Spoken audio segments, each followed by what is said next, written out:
मेरी जिंदगी बिगाड़ी मुझको गले लगा के बैठा दिया सड़क पे मुझे महल से भगा के। भाई कौन है क्या?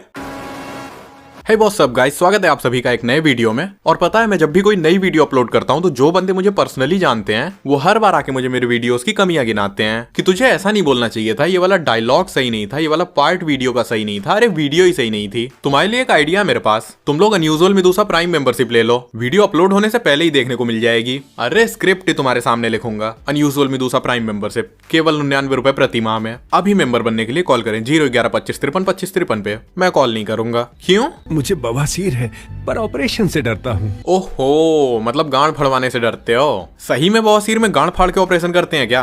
शायद तभी तो डरता है कि कहीं ऑपरेशन के बाद अगर कार्ड डिक्लाइन कर गया तो डॉक्टर गांड में हाथ डाल देगा। प्लस वो पेशेंट कभी डॉक्टर से फालतू भी नहीं बोल पाएगा क्योंकि फिर डॉक्टर बोल देगा तेरी गांड फाड़ी हमने, भूल गया क्या हुआ, हंसी नहीं आई? आपसे बेटर रिएक्शन उम्मीद किए थे हम। खैर, सबको अलग अलग ह्यूमर पसंद होता है। किसी को शैतानों पे हंसी आती है, किसी को इंसानों पे, तो किसी को जानवरों पे। हम वो है जिन्हें पैदा होते ही उम्मीदों से लाद दिया जाता है, फिर थोड़े बड़े होते ही किताबों का बोझ डाल दिया जाता है। हमारे मतलब आपको मत सिखा, चल कि तुम लड़के हो ऐसे रोया थोड़ी जाता है।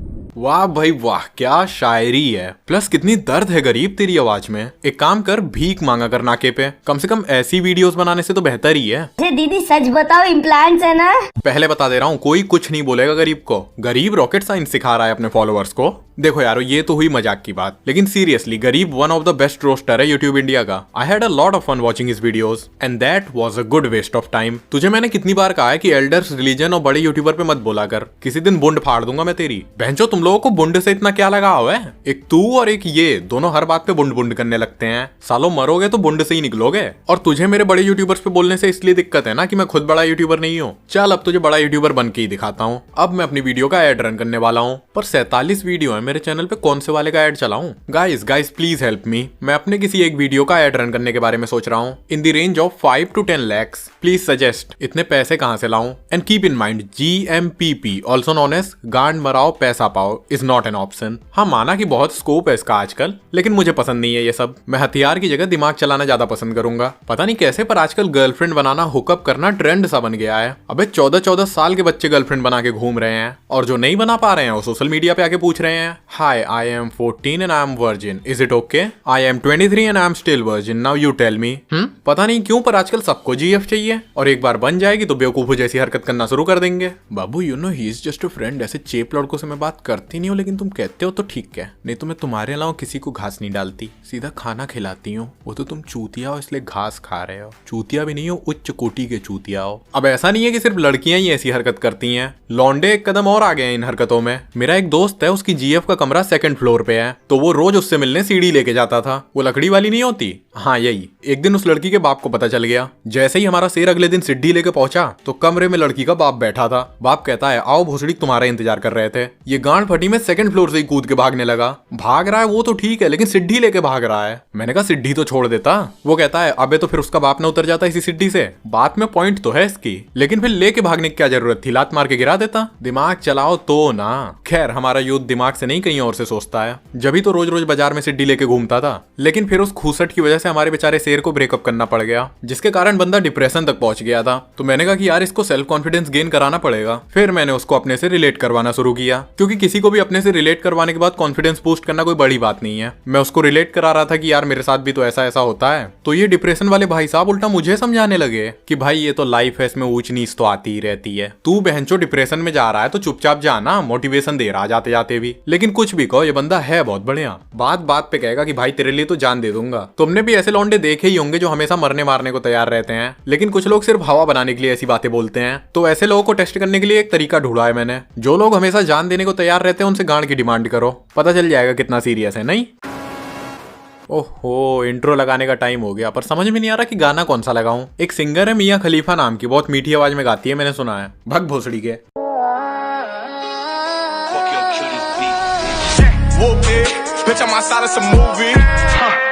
यार अभी मैं छत पे घूम रहा था तो मैंने देखा कि पीछे ग्राउंड में 3 कुत्ते गैंग बैंग कर रहे थे। पहले एक चढ़ा हुआ था, दूसरा खड़ा होकर देख रहा था, फिर दूसरा चढ़ा तो पहला वाला खड़ा होकर देखने लगा। उनको क्या पता कि मैं भी देख रहा था। अब वो बेचारे भी क्या करें, कोऑपरेशन के साथ कांड कर रहे थे। डबल पेनिट्रेशन तो मार नहीं सकते। नहीं यार, 6 सालों से मैं इस बंदे को देखता आ रहा हूँ तो ऐसी बातें मुझे शोभा नहीं देती। ओह, अगर तुम लोग गरीब परिवार से हो तो मैं तुम्हें बता दूं, गुरुजी का नाम है मेनसूत्रा। इसको अगर उल्टा करें तो होगा चेन मूत्रा।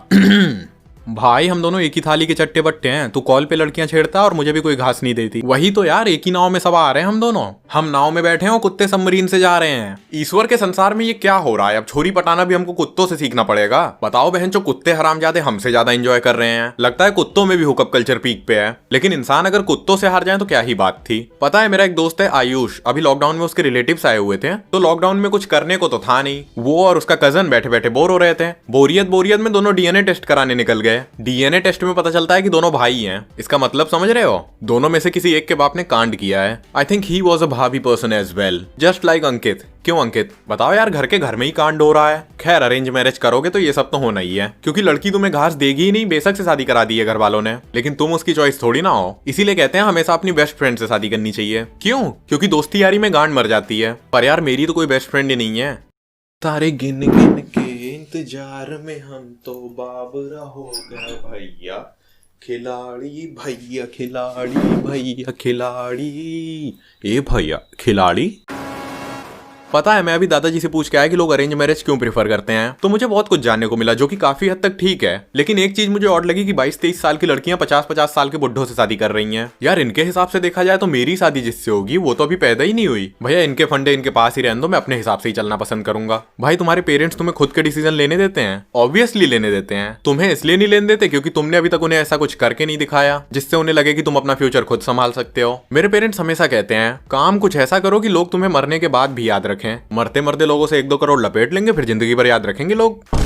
भोसड़ी के बकचोदी कर रिया है ना। वैसे देखा जाए आइडिया तो ठीक ही है। अबे कम से कम दिन रात मेहनत करने से तो अच्छा ही है। तुम भी ना यार समझते नहीं हो बात को। आ जाते हो रात को, कहते हो भैया भैया कहानी सुना दो। रात कहीं कहानी सुनाने के लिए होती है? रात तो सोने के लिए होती है। तुम सालों चला दो अपनी बुद्धि तब से। पॉर्न हब के बारे में दोबारा फालतू ना बोलियो कुछ। वैसे भी मस्तूर बेसन से स्ट्रेस रिलीज होता है। ओहो पोर्नो ऑडियंस, तुम्हारी डागी स्टाइल थिंकिंग देख के हमको एक शेर याद आ रहा है। तेरी थिंकिंग से तुझे रुलाएगा मैं, गांड में तेरी लंड दे के 360 डिग्री घुमाएगा मैं। ये तो कोई शायरी ना हुई। फील ले तू, शायरी तो मैं मारता ही नहीं। क्यों वासुदेव भाई, ये क्या चक्कर है? वीडियो में तू गाली भी देता है लेकिन फिर ज्ञान भी देता है, भगवान पे जोक भी करता है लेकिन फिर आत्मा परमात्मा की बातें भी करता है। तू रोस्टर ही है ना? यही तो समस्या है। जो तुम मुझे समझते हो वो मैं हूं नहीं। कुछ नोटिस किया तुमने? यही चीज अगर मैं नॉर्मली बोलता तो इतना इफेक्टिव ना लगता। बचपन में जो हिंदी व्याकरण चलती थी उसका यही काम था, हिंदी भाषा की बेसिक अंडरस्टैंडिंग। कब कहां कौन से शब्द इंप्रेशन मारेंगे। इसीलिए कहते थे किसी भी सब्जेक्ट को लाइटली मत लेना कि ये तो हिंदी है, ये कहां ही काम आएगी। हमारे सर कहते थे कि भैया दिमाग हो तो हर चीज काम आएगी, नहीं तो भगवत गीता भी वेस्ट ऑफ टाइम है। हाँ वो बात बेशक अलग है कि बाद में वही मास्टर क्लास में पॉर्न देखते हुए पकड़ा गया था, लेकिन कुछ हुआ नहीं क्योंकि लॉन्डो नहीं पकड़ा था ना। शिकायत करने के बजाय चिपलोड करा के ले गए। भाई मुझे तेरा चैनल कल मिला था, रात में मैंने सारी वीडियोस देख डाली तेरी।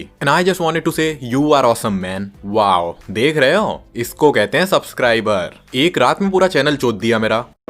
पर यार मेरा चैनल तो कुछ आगे बढ़ नहीं रहा है और मैं किसी से ये बात बोलूंगा तो बोलेंगे सब्र करो ब्रो, सब्र का फल मीठा होता है। हाँ मैं जानता हूँ कि सब्र का फल मीठा होता है, लेकिन कितना सब्र करूं? 6 सालों से सब्र ही तो कर रहा हूँ, अब तक तो फल भी सड़ गया होगा। यार प्लीज ऐसी गोल गोल बातें करके लोगों को फॉल्स होप ना दिया करो, फैक्ट बोला करो हमेशा, खासकर बच्चों से, क्योंकि बच्चों से अगर गोल गोल बातें करोगे तो वो क्यूरियस हो जाते हैं। दूसरों की छोड़ो, मैं अपनी एक कहानी सुनाता हूँ। जब मैं 2nd क्लास में था तब मुझे स्कूल से घर का रास्ता याद नहीं था, तो मुझे पिताजी लेने आते थे और स्कूल से घर के बीच में गर्ल्स हॉस्टल पड़ता था। मैं रोज देखता था कि यहाँ इतनी भीड़ क्यों रहती है, तो मैंने एक दिन पूछ लिया कि पिताजी ये क्या है, यहाँ इतनी भीड़ क्यों रहती है रोज रोज? वो कहते हैं कि तुम्हें वहां जाने की कोई जरूरत नहीं है, क्योंकि वहां तुम्हें ऐसी चीजें देखने को मिलेंगी जो नहीं देखनी चाहिए और तुम बाद में पछताओगे भी। ये सुन के मैं और क्यूरियस हो गया और अगले दिन स्कूल की छुट्टी थी तो आउट ऑफ क्यूरियोसिटी मैं चला गया हॉस्टल के पास। पिताजी ने कहा था कि ऐसी चीजें देखने को मिलेंगी जो नहीं देखनी चाहिए, तो पहली चीज तो मुझे वहां पिताजी देखने को मिले और गलती से उन्होंने मुझे वहां देख भी लिया। फिर वहीं मेरी पिटाई शुरू हो गई, तो मैं बाद में पछताया भी बहुत। लकीली मेरे पॉन वाले गुरुजी वहां मौजूद थे तो उन्होंने मुझे बचा लिया,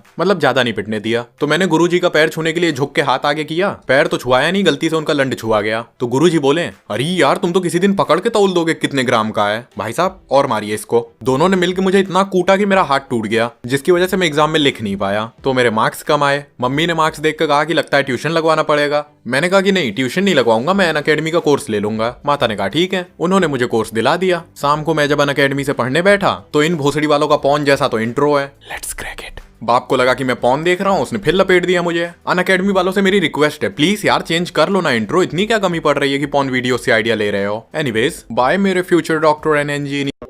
जानते हो, जब से कोविड की वजह से ऑनलाइन क्लासेस शुरू हुई हैं, तब से हमारे कोरा के कुछ विजनरी छछुंदर कह रहे हैं कि अब ऑनलाइन क्लासेस स्कूल को रिप्लेस कर देंगी। भैया, स्कूल का काम सिर्फ क्लास लेना ही नहीं होता है, गांड लेना भी होता है। स्कूल तुम्हें 10 अलग अलग तरह के एनवायरनमेंट देता है, हजारों अलग अलग पर्सनैलिटी वाले लोगों से मिलवाता है ताकि तुम अपनी पर्सनैलिटी शेप कर पाओ। तो लाला, इतना आसान नहीं होगा स्कूल को रिप्लेस करना। कहो, ये वेबसाइट पहले कभी रही होगी क्वेश्चन आंसर्स के लिए, लेकिन अब तो केवल टिंडर मिंडर और शो ऑफ करने वाली वेबसाइट बन के रह गई है। Can I see a picture of yours wearing sari? लोग आंसर भी करते हैं ऐसे क्वेश्चंस को। अरे बहना, इन क्वेश्चंस के आंसर ना दिया करो, क्योंकि मेरा दोस्त ऐसे क्वेश्चंस करता है कोरा पे, फिर वहां से फोटो उठा के फेक प्रोफाइल बनाता है फेसबुक पे। अब मैं ऐसा नहीं कह रहा हूँ कि सारी बेकार क्वेश्चंस है कोरा पे, कुछ अच्छे भी हैं, जैसे कि ये वाला, what are the science that you are wasting your life? देखना लोग इस पे कितना मेच्योर आंसर करेंगे कि you are wasting your life if you use other social media instead of Quora. हैं?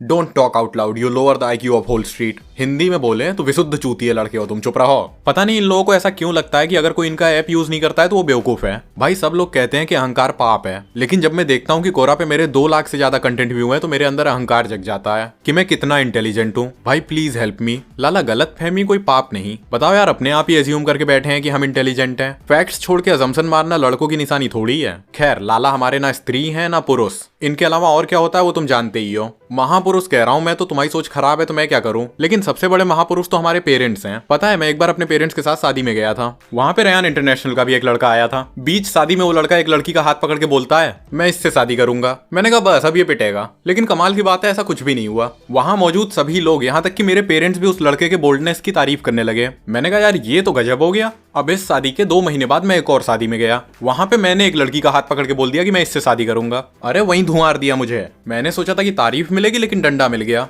मैंने अपने पेरेंट्स से कहा यार ये तो गलत है, किसी और का लड़का करे तो बोल्डनेस, तुम्हारा लड़का करे तो आवारा। पापा कहते हैं अबे ये दुल्हन है, इसी की शादी में आए हम लोग। मैंने कहा उससे क्या मतलब, आप बोल्डनेस देखो ना। इस बात पे मैं थोड़ा सा, ज्यादा नहीं थोड़ा सा और पिटा। वो रात अपन 2 बजे तक पिया, क्योंकि ये दूसरी बार था जब मेरा चूतिया कटा था। खान सर जी सही कहते हैं। खैर सर तो क्या ही कहते हैं, हमेशा CBSE वालों की मारने पे लगे रहते हैं। अरे गुरुजी, ICSE पे भी तो बोलो कुछ, वो हमसे एक लेवल और ऊपर है। मेरा एक दोस्त है ICSE स्टूडेंट, मैं ऐसे ही एक दिन उससे सुबह सुबह चैट कर रहा था तो वो थोड़ी देर बात करके बोलता है, okay bye bro, I am going to take a shower now. हैं भैया, हम तो लोटा मग्गा से नहाते हैं, तुम शावर लेते हो? ना ना, नहाता तो मैं भी बल्टी मग्गे से ही हूँ। तो भोसड़ी के सीधा सीधा बोलना कि नहाने जा रहा हूँ, शावर लेने जा रहे हैं। ये CBSE वालों तुम्हें पता है, हम लोग तो फूड खाते हैं लेकिन ICSE वाले मील खाते हैं। CBSE स्टूडेंट्स एकदम गाय की तरह सीधे होते हैं, ये बात कतईन हकीकत है। हम लोग उतने सीधे हैं नहीं जितना तुम समझते हो। पता है एक बार क्या हुआ, हमारी क्लास टीचर के फेयरवेल के लिए लड़कियां सबसे 500-500 रुपए का चंदा इकट्ठा कर रही थी, तो पूरी क्लास ने दे दिया सिवाय सम्राट के, क्योंकि उसके पास पैसे थे नहीं उस वक्त। और जो लड़की चंदा इकट्ठा कर रही थी वो सम्राट के घर के पास ही रहती थी। सम्राट ने कहा कि यार अभी तो है नहीं, कल ले लियो।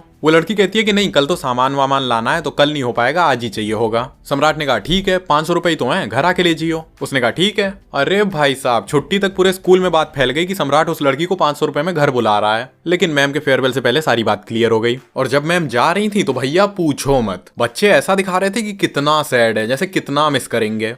अरे मैम से उनका नंबर ले रहे थे कि कॉल करेंगे, व्हाट्सएप करेंगे। जब मैम चली गई तो एक दिन भी मैसेज नहीं किया किसी ने, उल्टा जब मैम ने मैसेज किया तो ब्लॉक कर दिया सबने। अगर तुम्हें अभी भी लगता है कि CBSE स्टूडेंट सीधे होते हैं तो एक और गाथा सुनो। हमारी क्लास में एक लड़का था कुलदीप नाम का, तो एक बार कुलदीप गंजा होके आया था। आर्यन ने देख लिया कि कुलदीप गंजा होके आया है, वो तुरंत टॉयलेट भाग गया। करीब 15 मिनट बाद जब वो टॉयलेट से आया तो हाथ में पानी भर के लाया था। पीछे से जाके वो सारा पानी कुलदीप के सिर पे लगा के कहता है, हिला के लाया था, लगा ले, सिल्की बाल आएंगे अब। कुलदीप तेजी से उठा और बाहर चला गया। हमने कहा कि यार अब तो ये कंप्लेन कर देगा, जिस तेजी से गया है ये प्रिंसिपल के ऑफिस में जाके ही रुकेगा। तो हम भी उसके पीछे भागे उसे रोकने के लिए, लेकिन कुलदीप तो कुलदीप है। शिकायत करने की बजाय वो वाटर कूलर पे अपना टकला धो रहा है शैम्पू लगा के। टकला वकला धो के जब वो क्लास में आया तो आर्यन उसे सजेशन देता है, कुलदीप सांडे का तेल लगाइयो टकले में, घने बाल आएंगे। क्लास में सबसे ज्यादा मजा कुलदीप से ही लिया गया था। ओके बाय गाइस, मैं चलता हूँ, मेरी बिच आई है बाहर, मैं उसको रोटी डालने जा रहा हूँ। बताओ यार, कुत्तों को रोटी सब्जी खिला रहा हूँ मैं। Bye and happy new year. मैं तुम्हारी सेटिंग हो जाए इस साल, आखिर कब तक फोन की सेटिंग से काम चलाओगे?